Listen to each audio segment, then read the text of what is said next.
मध्य प्रदेश सहित इंदौर शहर में पिछले 5 दिनों से 10 सूत्रीय मांगों को लेकर नर्सिंग स्टाफ द्वारा प्रदर्शन किया जा रहा है, लेकिन 5वें दिन प्रेस वार्ता कर सरकार को जगाने की कोशिश की गई। उनका कहना है कि यदि सरकार उनसे बात नहीं करती है तो वे जल्द हड़ताल पर जाएंगे। इंदौर में प्रेस क्लब पहुंचकर नर्सिंग स्टाफ के पदाधिकारियों द्वारा अपनी 10 सूत्रीय मांगों को लेकर प्रेस वार्ता की गई।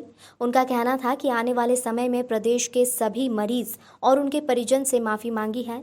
नर्सिंग स्टाफ एसोसिएशन से जुड़ी सदस्य का कहना है कि उनकी 10 सूत्रीय मांगे हैं कि अन्य प्रदेशों के अनुसार उन्हें भी सेकेंड ग्रेड दिया जाए और सभी नर्सिंग स्टाफ के कर्मचारियों को पेंशन का लाभ और कोरोना काल में ड्यूटी करने वाली नर्सिंग स्टाफ को फ्रंट लाइन वॉरियर के अनुसार भुगतान दिया जाए।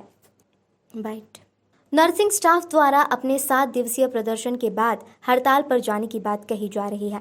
आज प्रेस कॉन्फ्रेंस का क्या उद्देश्य है और क्या पूरी आपकी मांगे हैं? जी, सबसे पहले तो मैं आम जनता से आने वाली असुविधाओं के लिए क्षमा चाहूँगी हम सभी नर्सेज की तरफ से, और मैं चाहूँगी कि जितने भी हमारे मीडिया बंधु हैं ये जो हमारी बातें हैं वो सरकार तक पहुँचाने की कोशिश करें।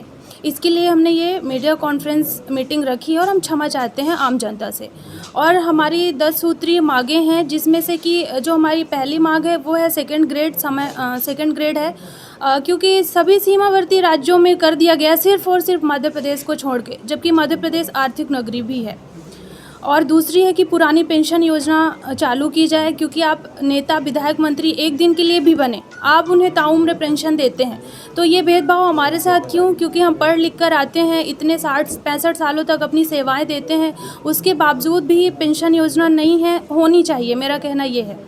और फिर इसके बाद ये है कि कोरोना वॉरियर्स जितनी भी हमारी सिस्टर्स शहीद हुई हैं, इन सब में उनको कोरोना वॉरियर्स का अवार्ड देना चाहिए 15 अगस्त 2021 को, ऐसा मैं सोचती हूँ। और साथ ही साथ जो मेल नर्सेस हैं उनको भी समान अवसर का मौका दिया जाए, क्योंकि लड़का लड़की आप एक समान बताते हैं तो उन्हें स्थान उनका इसमें सीमित क्यों है, उन्हें भी बराबर का मौका मिले। ऐसी हमारी 10 मांगें हैं। अगर ये मांगे आपकी पूरी नहीं होती है तो आप क्या करेंगे? अभी तो हड़ताल के लिए हम सभी से क्षमा मांगते हैं, क्योंकि हमारा उद्देश्य नहीं है कि हम हड़ताल पे जाएं। हमारी बातें जो हैं हमसे बात कर ली जाए, सरकार की तरफ से प्रस्ताव रख दिया जाए तो हम हड़ताल पे नहीं जाएंगे और सीधे से हम यहीं से समाप्त कर देंगे। हमारी मांगें बस मान ली जाएं, और अगर नहीं मानते हैं तो हमारी मजबूरी है, हम हड़ताल पे जाने के लिए मजबूर हैं, बिल्कुल जाएंगे, लेकिन हम लोगों से क्षमा मांगते हैं क्योंकि हम इसके लिए मजबूर हैं। जी, अंकिता शुक्ला, संयुक्त सचिव नर्सिंग एसोसिएशन इंदौर।